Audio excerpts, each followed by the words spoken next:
Oh my god, 1 second. Actually, whatever. Hi, it's me again. I could edit that out, but I'm not going to. I just wanted to talk again about home office romance, just because I just feel like it deserves its own post. Because the pandemic genre is so new. It's so new, and I felt called to write a pandemic love story, mostly because do you remember in 2016, 2015, when I was doing that whole like telepathic relationships, what was astral projections, astral sex, astral, like just that whole era of being in the house, but like, and like having like a fake ghost. Listen, I had to unfollow people because I'm like, anyways, let me not get into it. But I'm thinking about how what I saw happening with pandemic romance reminded me a lot of my that whole performance, that whole show. Remember that show? Remember that comedy show? It reminded me, like, seeing how people were navigating social distancing and like having to date virtually and like in separate homes, and figuring out like how do you have sex with like when you don't want to catch a virus. And it reminded me of that time because it was just it was as traumatic as it all ended. It was such a fun creatively, like as an artist, it was really interesting to be able to navigate what would a relationship look like across time and space, right? How would you have sex if you're not able to have sex physically? And like for me, I thought like this whole idea of like astral sex, but all it is you're actually just masturbating, right? It's a form of masturbation. It's a form of self-pleasure, but you're stepping into a virtual world, like a fake world, where you're envisioning yourself with your like a somebody, right? Smutty, as the Jamaicans say, like, but they're not there. And I saw people struggling during the pandemic, and I was just like, I wanted to insert myself in the conversation and be like, this is a perfect opportunity to explore this kind of like very sci-fi Afrofuturist dynamic, right? How do you pleasure yourself in a way where another is still able to participate, not physically but virtually, and not even virtually as in like actual physical hardware device, but like you just happen and step into your intuition as a technology. I just wanted to get in, and I feel like I couldn't do that, so I just wrote a love story, right, about two queer women, bisexual and lesbian, get together. They meet in Toronto, because that's where I'm from, and I just had so much. Initially, it was called Libya and Nauru, just because of geography nerd in me. I really wanted to do a name of folks that were named after places, and I really love the name Libya. Like, I just like the country itself. Libya's capital is Tripoli. Libya's flag is green with the red, I believe. My geography is really bad right now. But so one character's name was Libya, and like initially how I envisioned it was she was still Ghanaian, but like her mother, and then because I love world building, I'm just gonna say that her mother was Ghanaian, but vis-a-vis Cuba, right? Because I feel like that's a story that's not often told, but I've read about it, right? A lot of folks all over the world go to Cuba to study, especially medicine. Cuba's very well known for medicine, and I know I wanted a character who was Ghanaian but still had that diasporic connection. So she's Cuban, but Ghanaian. That was Libya initially. Libya became Ashanti because then later, after a writing workshop, I had to think like, I'm not Libyan, I'm not from Libya, I'm not North African. I wasn't beating the culture vulture charges, is what I was trying to say, right? Same with Nauru. I loved learning about Nauru. It's one of the smallest nations in the world. It's an island, many islands in the Pacific. Libya's capital is, it's gonna come to me. I could see it. I can't even see Nehru's flag. Anyways, my geography's not good right now. But that was the story. So Nehru is Ghanaian. Both her parents are Ghanaian. They're from the coastal region, so she's Fante. A lot of my characters are Fante, just because I'm trying to, with the writing, I have stayed away from Ashanti characters. Actually, most of them are Fante for. That's because my grandmother's lineage is from the coast.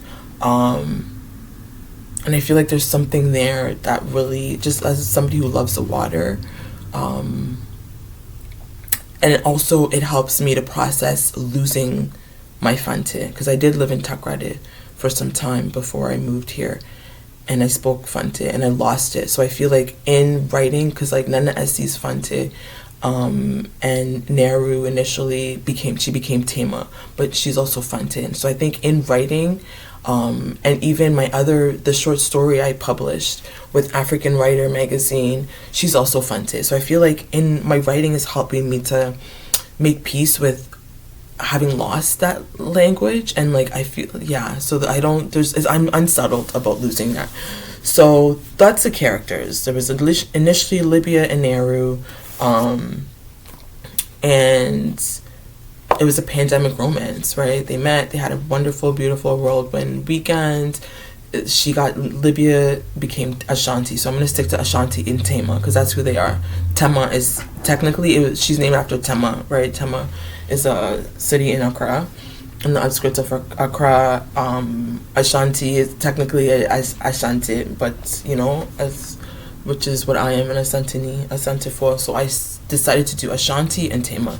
So they meet, like I said, Ashanti is from the west coast of the U.S.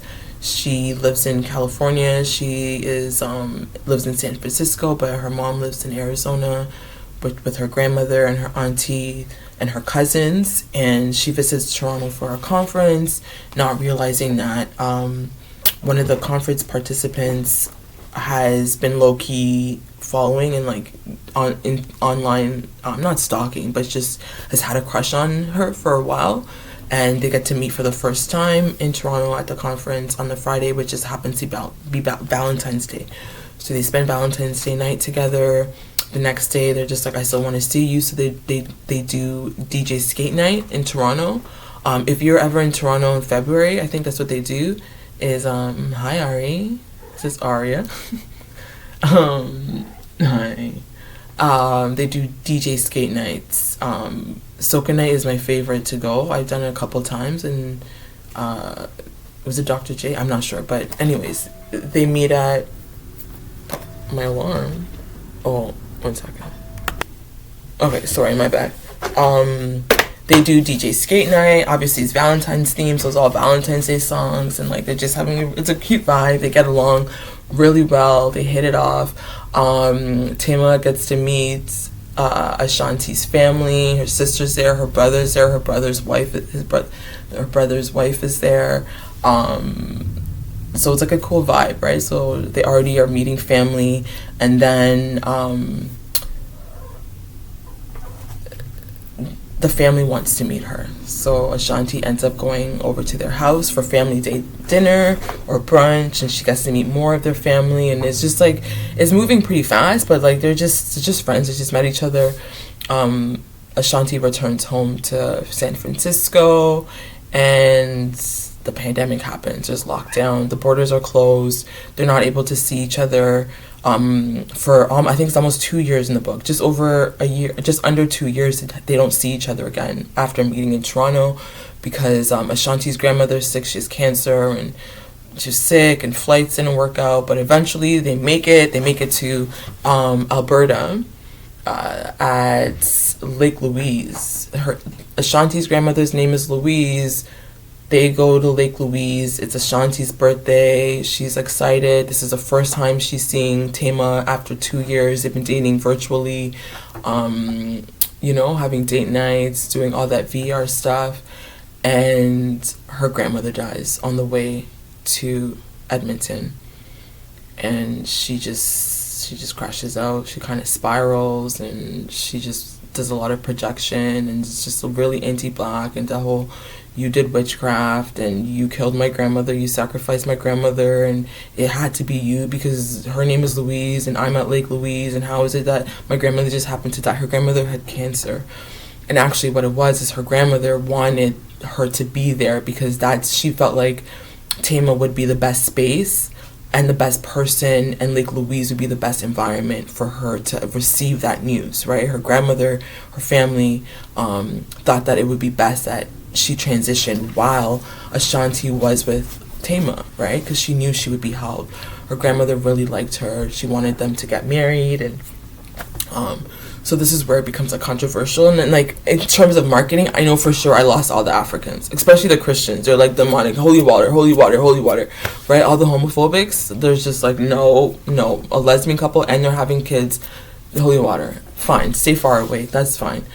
So it took me some while to write it. I wrote the book in protest, specifically speaking of Ghanaian, because of the anti-LGBTQ laws in Ghana. I was not in a place, I was just staying in an Airbnb in Quebec, and just my housing situation, I just gotten kicked out. I was just trying to figure out get my bearings together, and I just didn't have a whole lot of capacity, not really connected with community right now, and so writing felt like the form of protest that was most accessible to me, right? Because I know that just producing this piece of art, this story, it pisses a lot of people off. But at the same time, I'm hoping that folks who resonate with it will resonate, that there's somebody out there who's wow, I'm happy to see queer Ghanaian representation. It was also a way for me to think about what my future relationships would look like. I haven't been in a relationship ever, actually. Officially never ever, right? I'm 40. I've talked to people, but especially not in the last decade. That goes back to the whole astral, what does it look like to date when you're not actually really in present. I've never dated, which is not to say that Afro things didn't happen, right? I'm not going to get into that here. And a lot of that was to see, I think people forget the part about the surveillance. It's just my intuition is something is going on, right? And so I think that's what a lot of it stemmed from, was is this actually happening? And if it is, then give them a show, right? Heavy on that. I'm a student of Malcolm X. I read him from very early, and I just remember a scene where, it's from the early beginner's book, where it said he was on the train and he was just acting like a clown, and it got there's something about the way in which he used that moment to act like a fool to get a particular, it is a little bit manipulative, right? He wanted to get a particular rise out of the races in the train, but I never forgot that. And so when the opportunity presented itself, we saw how that ended, right? But all to say is I've actually not been in a relationship in a very long time, romantically and or platonically and or familiar. It's just, relationships are a struggle right at this moment because of certain situations in life.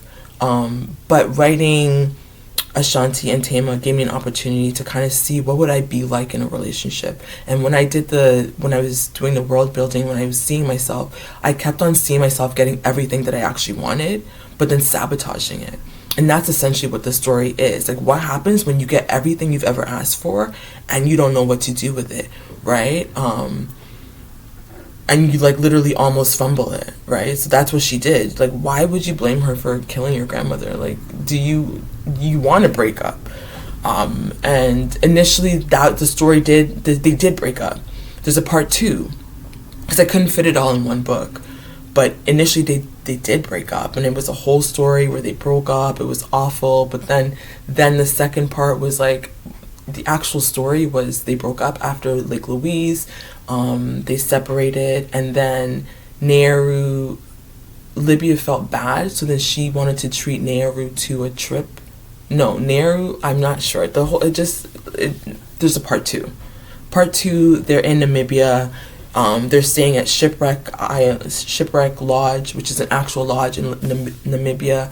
I love the setting. I read it in Condé Nast magazine. I saw the resort and I was like, oh, they need to go here. My characters need to stay here. It just was the perfect.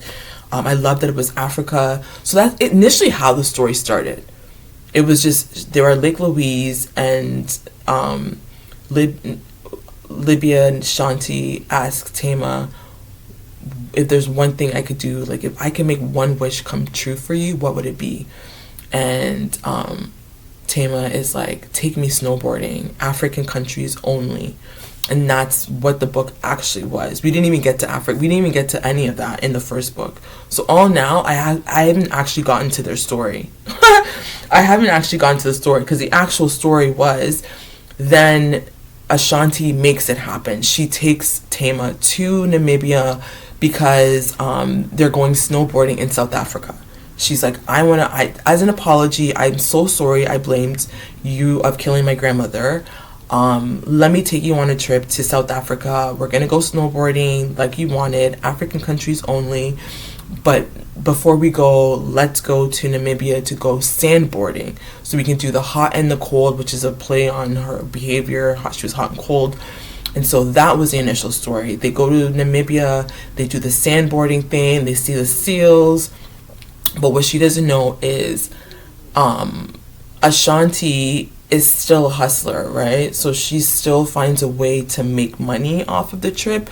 And it turns out that she actually is partnered with a local travel and news station to do a reality show where they take people up on a hot air balloon, which is risky because that island, Shipwreck Island, it's called Shipwreck, like ships didn't make it. It's windy, it's terrible. Skeleton Lodge. I think they stay at Skeleton. It's literally called, it's a real place. I want to go there one day. I want to visit there one day. But, which is why I wanted to weave travel in, because I really appreciate travel. And it's a place I actually want to go. So they go to Skeleton Lodge, Shipwreck Lodge, and the winds are terrible. So you shouldn't technically go hot air ballooning, because why would you want to kill yourself? Ashanti's like, oh, but I can make money. I can make money off of this. This is a risk-taking thing. People would do this. Like, people would pay money to go on a hot air balloon in a very windy city. But Tema didn't know that, right? Tema didn't know that. And so they are up in the hot air balloon, and she finds out that, like, you're clout chasing? I thought you were apologizing. So then it just ruins all over again. It's just like she sabotages it again. They break up. Like, they end up making up, and they do end up going to South Africa to finally snowboard in South Africa. See how long that was? Now try to fit that into a book. This is why there's two, because it was such a fun story for me to write. It just was, I love them as Libya and Nehru. I can't give up that name, but then I also like it as Ashanti and Tema, so I'm okay with it. But I'm excited to start book 2 because I'm done it. I've been trying to pitch it to agents and I don't hear from nobody, but I've only sent it to like 2 or 3, so I have to keep going. I'll keep pitching it to agents, but that's the story. That was my pandemic story, and this is one of the comps to my pandemic story. It's called Ashanti and Tema. It used to be called Libya and Nehru. Now it's called Ashanti and Tema, and yeah, just 2 queer Ghanaian girls just falling in love, navigating, and it also went with the theme of like witchcraft, casting spells, Catholicism. They're both Catholics, but I wanted to do that because within our community, people accuse a lot of people of doing witchcraft. Oh wait, no, saying, well, I really felt like I wanted that in the story. A lot of my stories touch on that because it's been such a pivotal thing in our communities that we don't talk about, especially within the Christians. I don't know about others, but Christians are obsessed with witchcraft, and somebody's doing voodoo and juju, and right, we're obsessed with it, but we don't want to talk about it. I want to talk about it, and so I'm using my stories to talk about it. It's 20 minutes. I babbled on, but yeah, I just wanted to say that I really enjoyed reading this because it reminded me that, like, yeah, pandemic stories are okay, right? Because to me, I feel like the pandemic was so traumatic that everybody wants to pretend it never happened. People just rush back to work and just don't talk about it. It didn't happen, or it's conspiracy. Like, it's just, I want to hear the romance. I want to talk about the romance because there was so much opportunity, right? There was so much opportunity, and I wanted, in my story, you see them. They both have the VR sets, and they step into a 3D VR sex room where they can actually have sex virtually. Like, those are the pandemic stories I wanted to hear, right? Because when I was in the house and I couldn't go nowhere and I was pretending I was dating when I wasn't dating, just a whole bag of mix up. But like, that is what I had to think about, is like, how do you have sex when you can't have sex? Right? VR is a great opportunity, and virtual sex, VR sex companies, I think they're going to be more of a hit. In Asia, I saw from my research, there are places where you can pay to have virtual VR sex. You wear the goggles and it's happening already. And this book, writing it was so much fun because I got to just explore what it would look like, right? Or the things that I found important, when I couldn't be with somebody, or I haven't been with somebody, right? But you're still imagining what that would look like. So maybe, hopefully one day it'll go out into the world. I would love to see that. I thought that would be my debut novel, but I think Nana Essie will probably be my debut novel. So that one, I'm almost done it. It's 3 books in one. And yeah, this week I'm supposed to start book 2, which is technically book 4. But so that's some of my writing projects, and this is one of the comps for that particular project, Ashanti and Tema, and it was about home office romance. So, do people want to hear pandemic stories? Because I feel like it might be a hard book to market, just because everybody wants to pretend the pandemic never happened. But I personally really enjoyed reading about pandemic romance. It felt like a historical piece, like a timepiece, just because that's just a historical moment in all of our history. And yeah, anyways, okay, this is really long for no reason. Home office romance, Kintetsu Yamada, and hopefully one day you get to read Ashanti and Tema, okay? Until next time, in solidarity.